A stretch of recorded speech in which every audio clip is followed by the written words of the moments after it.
¿Qué tal? Muy buenas tardes. Hoy les vengo a hablar de colegas a colegas. Ustedes habrán escuchado que yo me dedico a la informática, pero tengo la sospecha que en un futuro no tan lejano vamos a terminar siendo colegas. Cuando hace 15 años me empecé a interesar por la seguridad informática, la mejor explicación que podíamos dar al campo en el que vengo trabajando en este tiempo era proteger computadoras. Básicamente mi trabajo era, nuestro trabajo, el de la industria, era evitar que equipos informáticos sufran algún tipo de ataque. Entre ellos, uno de los ataques más comunes se llamaba virus informático. ¿Bien? Que ustedes ya se imaginan de dónde viene la palabra. Sin embargo, si yo miro para atrás, 15 años para atrás, cambió bastante la industria en la que me desenvuelvo. Y han aparecido nuevos ataques informáticos. Ya no se trata solamente de proteger computadoras. Por ejemplo, también tenemos los celulares. Bien, parece una obviedad, pero ya hay una serie de virus informáticos y gusanos informáticos que pueden atacar los dispositivos celulares que hace 15 años apenas estaban en nuestra vida, no conectados a internet, eran solamente algo incipiente. Sin embargo, hoy se los puedo atacar. Por ejemplo, he visto troyanos que se llaman troyanos SMS que te infectan el celular y en segundo plano mandan mensajes de texto ocultos a esos números SMS premium, los de Susana Jiménez o para votar, con lo cual a fin de mes o si tenés crédito empezás a ver que el crédito va bajando porque está infectado el teléfono celular. Esto ya existe y funciona. Me tocó ver, por ejemplo, ataques a Smart TV. En una conferencia me acuerdo que unos investigadores japoneses habían puesto un televisor conectado a internet frente a ellos y desde su computadora, a través de internet, se conectaron al televisor, lo hackearon y pudieron instalar un software malicioso que les permitía aprovechar la cámara web que traía ese televisor para ver lo que tiene el televisor. ¿Tá? Piensen ustedes lo que hacemos en el sillón adelante del televisor. ¿Bien? Nadie quiere que lo vean comer, ¿no? Entonces, eso es un ataque informático que existe, funciona, lo vi en el 2014 en una conferencia en Las Vegas. Unos años más tarde, en la misma conferencia, otros investigadores mostraron que también era posible atacar autos. Bien, de a poquito nuestros autos empiezan a tener tecnología cada vez más. Muchos vamos al mecánico y ya en lugar de engrasarse y un montón de cuestiones, le conectan un cable al auto y una computadora les hace todo el diagnóstico y les dice qué está funcionando y qué no está funcionando. Cada vez tienen más tecnología las computadoras, pero además a los genios de la innovación tecnológica se les ocurrió, bueno, si tienen tecnología vamos a conectarlo a internet. Y cuando algo está conectado a internet, obviamente potencia el ataque. Entonces lo que hicieron estos investigadores, este es un Jeep Chrysler, y ellos vieron que el sistema multimedia estaba conectado a internet. Eso te permitía que había un catálogo de música que ya venía incluido solamente por ser cliente de este Jeep. Y lo que hicieron es se conectaron a esos sitios web que alojaban la información, que se conectaban al auto, encontraron una vulnerabilidad, lo hackearon, y no solo eso, sino que desde el sistema multimedia del auto pudieron saltar a otros sistemas informáticos del auto y, por ejemplo, podían lograr que el auto gire el volante y tirarlo un costado en la ruta. Esto también funciona, existe y está probado. Solamente para que vean cómo en unos pocos minutos, cómo cambió, o sea, les quise explicar en unos pocos minutos cómo cambió el mundo de la seguridad informática en 15 años. Lo que en su momento un joven Sebastián de 18 años dijo, esto es muy interesante, proteger computadoras, y ahora terminamos viendo estas cosas en las conferencias de hacking más importantes del mundo. De hecho, me escapé de la conferencia de hacking más importante de Latinoamérica que está pasando hoy hasta el viernes en Buenos Aires. Entonces cambió mucho el escenario. Es importante que entendamos, viendo esta pequeña evolución, que hay tres premisas básicas para entender un ataque informático. La primera es que si hay datos, la primera es que si hay software, o sea, si hay tecnología, si hay una aplicación, eso eventualmente alguien podría atacarla. La segunda es que si ese dispositivo informático está conectado a alguna red inalámbrica o peor aún a internet, va a ser más potable que lo ataquen porque más gente puede llegar a ese dispositivo.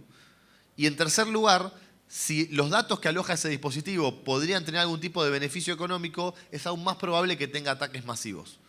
Pero lo único que hace falta para que algo sea atacable es que tenga software y eventualmente que tenga conectividad. Si entendemos estas tres premisas y vimos cómo cambió en 15 años el escenario de ataque, podríamos imaginarnos hacia dónde va a ir el escenario de ataque en los próximos 15 años. Por citar solamente un ejemplo, no sería muy loco que alguien ataque robots. ¿Bien? Te dirán, yo no tengo un robot, pero la realidad es que los robots están llegando cada vez más rápido a nuestras vidas. Por ahí todavía no los vemos en primera plana, pero igual por ahí algunos ya tienen algún robot en la casa que limpia el piso. De a poquito empiezan a aparecer y cada vez, incluso en otros países, empiezan a probar robots en funciones claves. ¿Bien? Y estos robots, por más que den clases o atiendan un hotel, son aplicaciones, o sea, son hardware que tiene software, que tienen aplicaciones y que además seguramente tienen algún tipo de conectividad inalámbrica o internet. Por lo tanto, ¿quién te dice mañana alguien podría hackear estos robots para poder hacer un check-in en un hotel y no pagar? ¿Bien? O, por ejemplo, hackear a todos esos robots docentes y hacer lo que se conoce un ataque de negación de servicio, hacer que todos dejen de funcionar, tendríamos un paro docente generado por un atacante informático. ¿Bien? Como si nos faltan, le metemos además los de los hackers. ¿Bien? O, por ejemplo, Japón está organizando para, dentro de muy poquito, para el año que viene, las primeras Olimpiadas de robots. Esto quiere decir que los deportistas van a ser robots.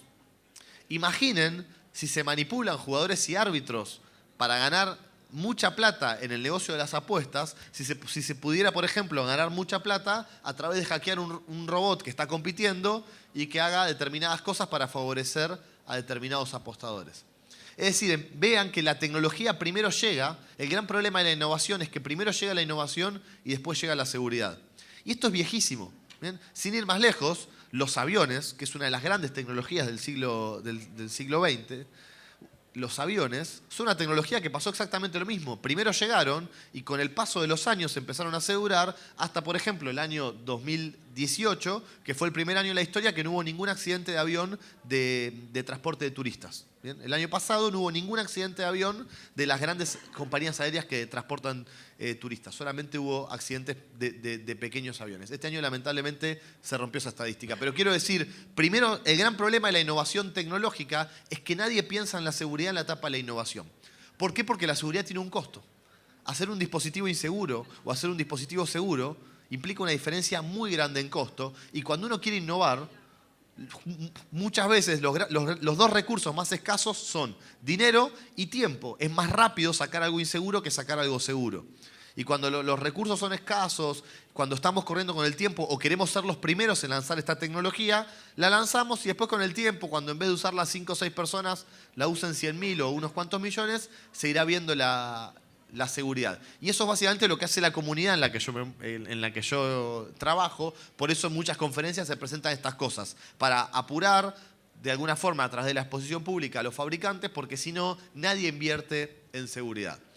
Los ataques a los robots no existen, son solamente algunos que yo me imaginé viendo cómo había cambiado el escenario en su momento. Ahora, si podemos atacar computadoras, celulares, tablets, ¿qué le dije? Autos. También había unos que manipularon un software para manejar armas. O sea, ahora están vendiendo unas armas en Estados Unidos que se venden más libremente, que a alguien se le ocurrió la genial idea de poder manejar el arma desde una tablet. También unos investigadores demostraron cómo a través de manipular el software en la tablet podían modificar las variables de tiro. O sea, se puede hackear todo, pero queda una pregunta entonces en el aire. ¿Se podrán hackear las personas? ¿Vamos a poder hackear personas? ¿Lo veré yo en el próximo congreso de hacking en 5 o 10 años? En realidad les estoy engañando porque no hay ninguna pregunta, porque esto ya está pasando. ¿Bien? Por ejemplo, muchos de ustedes sabrán, y les pido disculpas porque ustedes son médicos, ya veo que explico algo mal, me corrigen con respeto, por favor, no me tiren tomates, pero muchos de ustedes sabrán que ya existen los páncreas artificiales. Díganme a ver si lo estudié bien. Esto consiste en 2 dispositivos que se instalan a través de cirugía, si no me equivoco. Uno que mide el nivel de glucosa en sangre, si no me equivoco. A ver, estoy muy observado. El nivel de glucosa. Y otro dispositivo más superficial, mucho más cerca de la piel, donde se va colocando la insulina. Pero lo interesante de este páncreas artificial es que, a diferencia de otros pacientes que necesitan insulina, el dispositivo que mide la glucosa en sangre le va avisando al otro dispositivo cuánta insulina necesita la persona para no dar ni de más ni de menos, y esto obviamente permite un tratamiento mucho más personalizado a través de este dispositivo. Los genios informáticos que hicieron este dispositivo dijeron, bueno, cómo el dispositivo 1, el que mide el nivel de glucosa, que está más adentro del cuerpo, se comunica con el dispositivo 2, el que está más superficial sobre la piel para poder poner la insulina, y lo hicieron de forma inalámbrica a través de conectividad. Bueno, ya hubo hackers que demostraron que como el dispositivo que recibe el nivel de glucosa no chequea que los datos se los está enviando el otro dispositivo, sino que uno puede enviar cualquiera, uno puede enviar mediciones falsas de glucosa a ese dispositivo. Por lo tanto, una persona podría necesitar insulina y no recibirla, o no necesitarla y recibirla. Por lo tanto, ya no estamos hablando solamente de que se apague una computadora, sino que directamente se podría afectar la salud de las personas. Y así, esto ya está probado, ya hubo una persona que lo demostró, hay un paper, y así pueden aparecer muchas cosas más, porque como ustedes habrán visto hoy, especialmente en este evento, los avances entre tecnología y medicina van muy, pero muy rápido. Muchos de ustedes sabrán, ¿bien?, qué es este dispositivo. ¿Cómo era el nombre? Da Vinci. ¿Todos conocen el Da Vinci? ¿Bien? El Da Vinci es para hacer cirugías. Hoy en día, ¿bien?, el Da Vinci está en el mismo quirófano. O sea, el que está haciendo la cirugía, por más que lo hace a través de una máquina, está cerca del paciente. Sin embargo, ya se está trabajando, y básicamente la clave acá es cómo mejore la conectividad 4G y 5G, pero ya se está trabajando para que una persona pueda hacer lo mismo. ¿Qué diferencia hay entre estar a 15 metros del paciente o a 600 kilómetros si yo quiero que me opere el mejor cirujano del mundo, que va a estar viendo exactamente lo mismo que la persona que está a 15 metros, va a estar usando la misma máquina que la persona que está a 15 metros, y eventualmente tendré algún tipo de contención cercana para alguna urgencia, pero el cirujano, yo quiero el mejor cirujano del mundo. El gran problema de esto es que tenemos software, tenemos conectividad. Hace poco unos investigadores en Israel, por ejemplo, mostraron que pudieron hackear una máquina, ahora no me acuerdo bien, pero que hacía radiografías y podían modificar el software. Sí, radiografías creo que eran. Pudieron modificar el software para que luego de hacer la radiografía, antes de la impresión, le agregaban tumores a la imagen. ¿Bien? Por lo tanto, se podría hacer un ataque que termine en que un paciente que no lo necesita empieza a recibir tratamiento oncológico. ¿Por qué? Porque lo importante es que la máquina funcione, que haga el escaneo rápido, que imprima lindo, que salga con colores y que le dé caramelos al médico, pero la seguridad después vemos. ¿Tá? Y así podríamos seguir hablando, porque cada vez queremos más meternos tecnología en el cuerpo. Cada vez, de a poquito, estamos migrando no solo a colocar tecnología en el cuerpo humano por necesidades médicas y de salud, es decir, hay una tecnología que te va a ayudar con algún tipo de patología o problema de salud, sino que de a poco se está empezando a pensar en que las personas puedan tener tecnología porque quieren ser personas aumentadas. ¿Bien? Y todos estos dispositivos van a tener conectividad y van a tener software, y así aparecen muchas cuestiones. No sé si vieron los videos de las prótesis robóticas que están conectadas al cerebro. Esto quiere decir, son prótesis hoy para personas que le faltan alguna parte del cuerpo, que se reemplaza con un dispositivo tecnológico, pero ya se están trabajando esas prótesis conectadas al cerebro. Es decir, que ahora la persona no solo tiene una mano mecánica, sino que además con su cabeza, si ven los videos es impresionante, agarran y sueltan cosas y usan ese dispositivo. Ese dispositivo tiene un software en la mano, ¿bien?, que recibe indicaciones del cerebro, y el software opera en función de lo que le dice el cerebro. En cuanto a algún genio se le ocurra ponerle Wi-Fi a esta mano, ¿cuánto va a faltar para que le podamos mandar, por ejemplo, indicaciones a esa mano para que le pegue a otra persona o para que ahorque a otra persona? ¿Bien? Y no va a faltar el genio que le ponga Wi-Fi para ganarle a la competencia y decir mi mano tiene Wi-Fi y la tuya no. Y así, bueno, podemos seguir, ¿no? Podríamos seguir, digamos. De hecho, hace poco una persona tenía un dispositivo, también por lo que leí, está trabajando con tecnología para el Parkinson, ¿bien?, que se coloca tecnología como en el cerebro para evitar los temblores. Y hace poco una persona estuvo cerca de un rayo y se le rompió el dispositivo, ¿bien?, y hizo que vuelvan los temblores. En este caso no fue un ataque, pero si alguien hubiera investigado ese dispositivo, eventualmente podría haber pensado en cómo podría hacer que ese dispositivo se rompa. Y hace un par de años, en esta conferencia Black Hat, que es la famosa conferencia en Las Vegas, no me quiero pasar con el tiempo, una persona, un gran investigador que ya había estudiado otro tipo de dispositivos no médicos, había agarrado una marca unos marcapasos y había presentado una charla que era la charla estrella del evento, que iba a mostrar cómo, como ese marcapasos tenía Wi-Fi, iba a poder mandarle indicaciones para generar un paro cardíaco.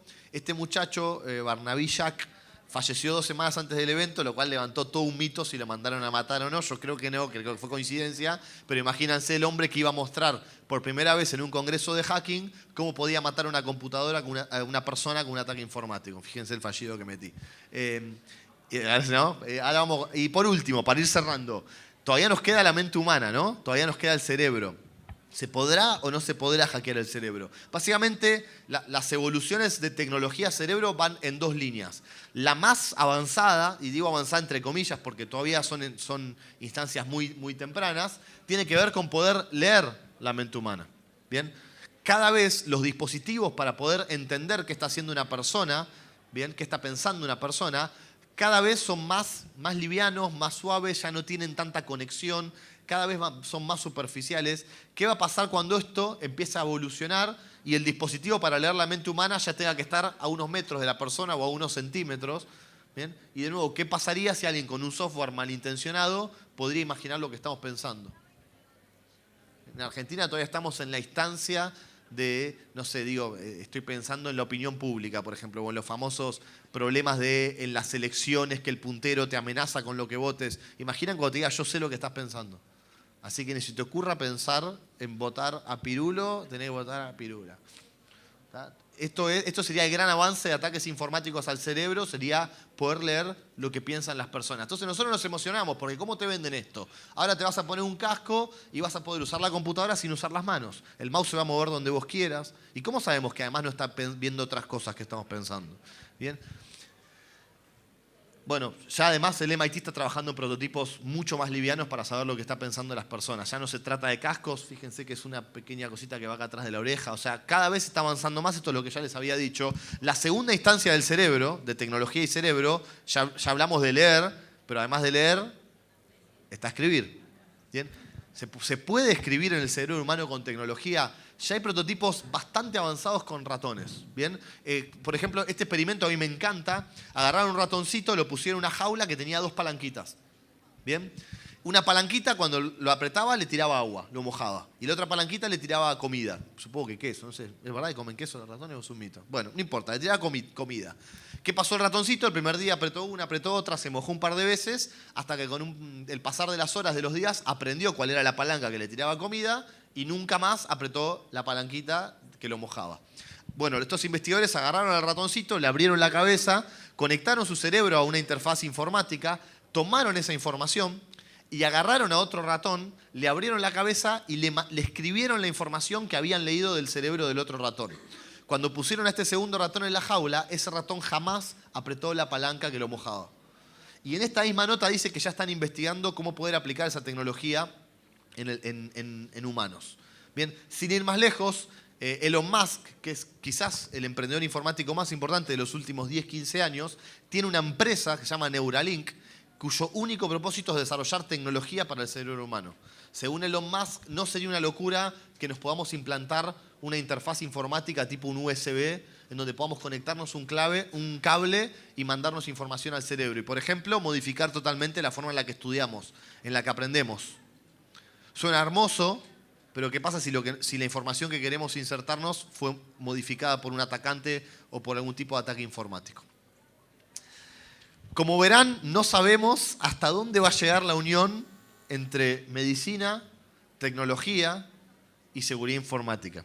Así que si alguno de ustedes está trabajando con tecnologías o está pensando en desarrollar tecnologías, primero los invito a pensar en la seguridad lo antes posible, porque los ataques informáticos existen y así como hoy muchos de ustedes pensarán, este muchacho está loco, lo que está diciendo no tiene sentido, pero si yo les hubiera dicho hace 15 años, cuando con suerte teníamos un teléfono de este tamaño, que dentro de 15 años íbamos a tener un teléfono conectado a internet las 24 horas con una capacidad de procesamiento de datos increíble y que alguien podría conectarse a su teléfono y usar el crédito de su teléfono para ganar plata, seguramente hubieran pensado que estaba tan loco como muchos de ustedes estarán pensando hoy. Pero la evolución tecnológica y de los ataques lamentablemente nos sorprende a todos día a día y lo peor que podemos hacer es pensar que esto no va a pasar. No sabemos exactamente cuáles son los ataques informáticos y no sabemos exactamente si van a ser como yo los pensé hoy, pero sí sabemos que si hay software, hay conectividad y hay una potencial ganancia, tarde o temprano los ataques van a aparecer. Y si son médicos y si trabajan con tecnología, está bueno empezar a pensar y preguntar cómo estas tecnologías se cuidan de ataques informáticos, porque si no, tranquilamente pueden traer problemas para los pacientes. Yo tenía otra diapositiva de cierre para esta charla, pero hace unos pocos días salió publicada lo que va a ser la tapa de la revista The New Yorker en el mes de septiembre. O sea, esto lo vi hace un par de días y creo que resume mejor que nada un poco lo que les venía a contar hoy. Bien, si yo me dedico hace 15 años a la salud de las computadoras y ustedes se dedican hace 5, 10, 15 o 40 años a la salud de las personas, pareciera ser que van a converger. Y van a converger mucho más rápido de lo que nos hubiéramos imaginado. Cada vez más, humano y tecnología estamos cada vez más cerca y eventualmente vamos a tener que buscar la forma de que la salud de las personas y la salud de la tecnología que tengamos de una u otra forma integrada en nuestro cuerpo, vamos a tener que cuidar de las dos cosas. La sangre se la dejo a ustedes, que a mí me da impresión. Muchas gracias. Muchas gracias, Sebastián.